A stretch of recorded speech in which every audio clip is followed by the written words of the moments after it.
ndax moom mi nga xam ne def na fi fukki at ak ñaar lépp da ko politiser. politiser gouvernement politiser ay ministres politiser administration sénégalaise politiser ba politiser lépp lu mu mën a politiser te amub sañ-sañ bi def na ko ci fukki at ak ñaar ñuy jooy loolu ne parce que justement il y a trop de politique dans cet état et que débat bi yëpp ak waxtaan wi yëpp ci wàllu politique rek la tënku il va falloir qu'on change de méthode pour que ñu mën a avancer ci ay procédés yoo xam ne moo ñuy jëmale kanam. Voilà que un monsieur Alioune Tine se réveille le matin et nous dit que dañoo jóge ci état comparaison bi déjà rek n'est pas raison. On ne peut pas comparer ce qui s'est passé dans ce pays pendant 12 années ak un nouveau système qui vient de s'installer. Système boo xamante ne 60 jours gi sax daanaka matagul noonu. Donc kooku boo ko bëggee wax ne état pastéfien na ko bëgg a wax ne kon dafay politiser ci lan la ko basé ci ay nomination parce que soi-disant dañu waxoon ne dañuy def appel à candidature finalement ñoom ñu jàpp ne nomination yi am ni du appel à candidature pourtant Sambou Biagui CV la dugal CV moo ko fal directeur général de la presse dans le gouvernement on a vu des postes ñuy jox ko ay nit ñoo xamante ne bokkuñu Pastef on a vu également dernièrement ci nomination yi nga xam ne mooy génn conseil des ministres ay postes yoo xam ne attribué ko ay nit yoo xam ne bokkuñu Pastef donc qu'est-ce qui justifie cet état pastéfien? À quel moment on est arrivé dans ce pays à un niveau de système de politisation bu ñuy war a mën a wax ne lii kat wax dëgg yàlla Pastef rek lay saf wala Pastef rek lay xeeñ nit nag li ngay tocc miko loolu rek ngay xeeñ ci sa yaram mënoo xeeñ leneen loo xamante ne moom nga diwoo wala moom nga tocc miko c'est-à-dire kese on n'a jamais vu ici tu vois un chien accoucher de chat waaw muus lay jur leneen lay jur ceci étant dit il ne faudrait pas que ñu orienter sénégalais yi ci ay débats yoo xamante ne ce sont des débats inutiles yu amul portée boo xamante ne amal na askan wi njëriñ dëgg-dëgg et puis teg ko aussi ci ay jugements yoo xamante ne pour man ce sont des jugements légers on est ci benn stade boo xamante ne on a besoin de plus de technicité danoo soxla également lépp lu ñu dee waxtaanee mu doonub xam-xam lu nit mën a jërëb njëriñ et élever également le débat et pour moi le jugement est même précoce waa xanaa nag jigéen sax bu ëmbee dina ëmb juróom-ñeenti weer balaa wasin kon nag war nañoo mën a xaar ba état bii bu mën a toog ba mën a teg ay jalons au moins pendant un moment avant ñuy war a mën a aujourd'hui porter un jugement sur soit les choix qui ont été portés parce qu'en réalité moi j'essaie de comprendre Alioune Tine il parle de quoi mais je sais pas sunu pap de quoi tu parles parce que man bëgg naa comprendre dëgg-dëgg moom li muy wax nii maanaam ci lan la ko wér ak ci lan la ko teg ndax man bañuma débat contradictoire ce que je ne veux pas c'est un débat qui est vide de sens ce que je ne veux pas c'est une forme de manipulation une façon de vouloir discréditer des actions qui ont été imposées allant dans le sens vraiment de changer tout un processus qui est là.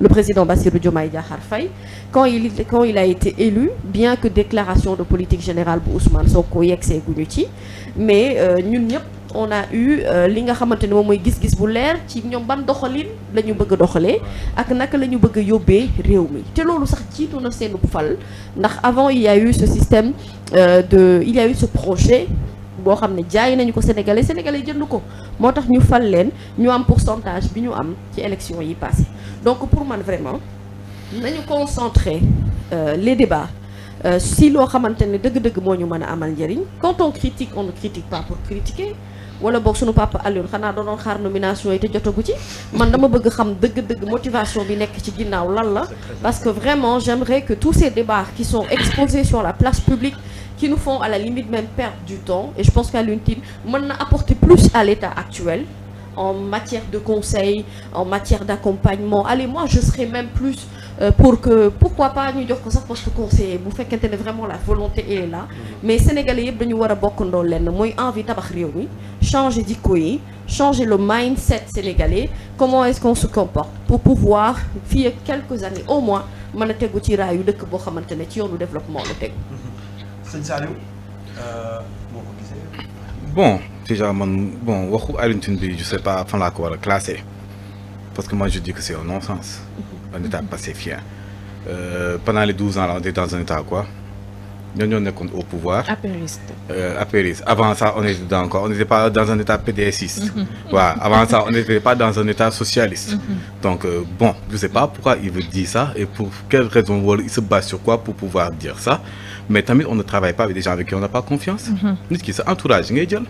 waaw ils ont un parti, ils ont une coalition. Mais on sélectionne des personnes parmi l'entourage et la coalition. Si on est dans un état pacifien pour dire que tous les postes, on les a donnés à Pastef, là aussi, on peut pas comprendre ses propos parce qu'il y a des postes très importants. De le cas de Cheikh Oumar Diagne, du professeur Cheikh Oumar Diagne.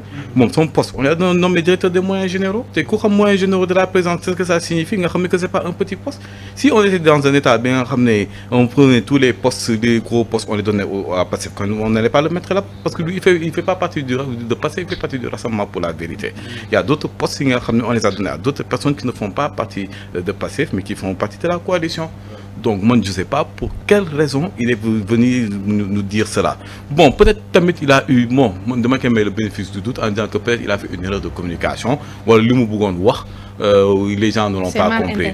Non, les gens ne l'ont pas compris. Mais mon activité, réellement. Peut-être qu'il serait bien qu'il apporte des éclaircissements. Maintenant, s'il est dans cette logique que oui, il ne devait pas, l'État, ni d'une activité va passer. Quand le bougon nous tech l'opposition, c'était Pastef et sa coalition. Voilà. Et la coalition de 2024. L'homme, on est contre l'opposition. Si on choisit des membres, mais on choisit des membres parmi ceux qui se sont battus.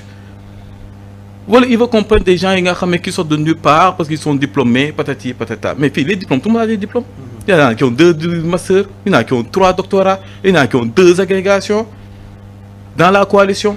Donc, si on doit prendre, on prend des gens qui sont dans la coalition, on prend des gens avec qui on a convenu, qui doivent liguer avec qui encore une fois, on travaille avec des personnes en qui on a confiance. Voilà.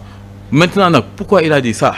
Le fait de beaucoup de gens, voilà. Il y a une thèse qui me fait dire que parfois, bon, il y a des gens qui font des discours pour pas qu'on les oublie. Voilà. C'est jeter une pierre au niveau de la mer. C'est juste éclaboussé moi ci neex gars yi xamné que ça nga xéer ci bi géej bi mais ça n'a aucun impact, ça n'a aucune incidence, surtout jamono bi nga xamné fi di jamono bi jubanti avec son expérience, il a beaucoup de conseils qu'il peut apporter. Mais pourquoi tout le Sénégal, les gens veulent exister dans la critique? Pourquoi tout le temps critiquer? Les gens ils critiquent, ils n'apportent jamais de solution. Mais on est dans une période on est dans un changement de paradigme. On veut changer la façon dont on fait de la politique. On veut changer la façon dont on gère le pays. Pour changer la façon dont on fait de la politique, il faut arrêter de critiquer et apporter des solutions.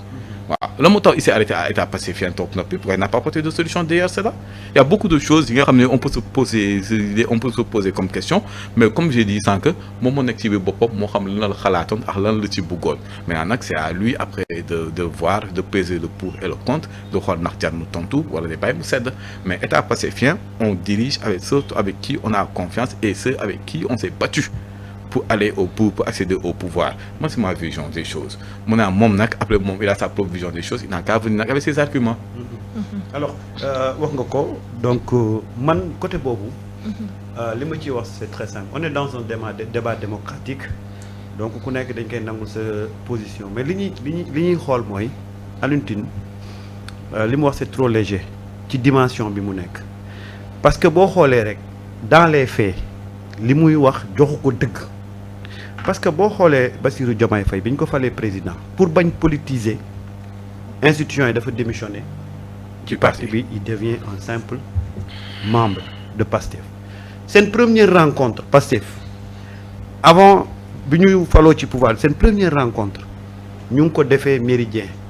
Lan lañ fi tamone rencontre Benno Bokk Yaakaar yëpp biir palais lañ ko doon défé.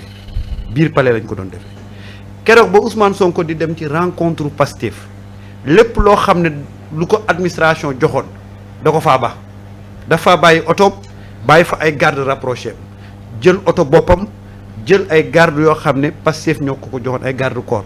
Donc xam nga ne kooku mu ngi bëgg a séparer politique ak administration. Deuxième chose boo ñëwee tey ci gouvernement bi boo xoolee ministères yi ñuy wax les ministères de souveraineté. Mais sur les 4 ministères, moi xam intérieur, moi xam force armée, moi xam justice, moi xam affaires étrangères, ben pastefien nga fay gis muy Yassine Fall. Intérieur, kan lañ ko jox? Jean-Baptiste Tine du nekul Pastef. Est-ce qu'il a déjà fait de la politique? Il fait même pas de la politique. Tay bo jëlé justice ñu ngi ko jox kan? maître Ousmane mu ñu ngi ko jox Ousmane Diagne. Ousmane Diagne il fait pas de la politique. armée kan lañ ko jox Birame Diop deful politique nga dugg biir présidence les plus proches collaborateurs de Bassirou Diomaye Faye ils sont pas de Pastef le secrétaire général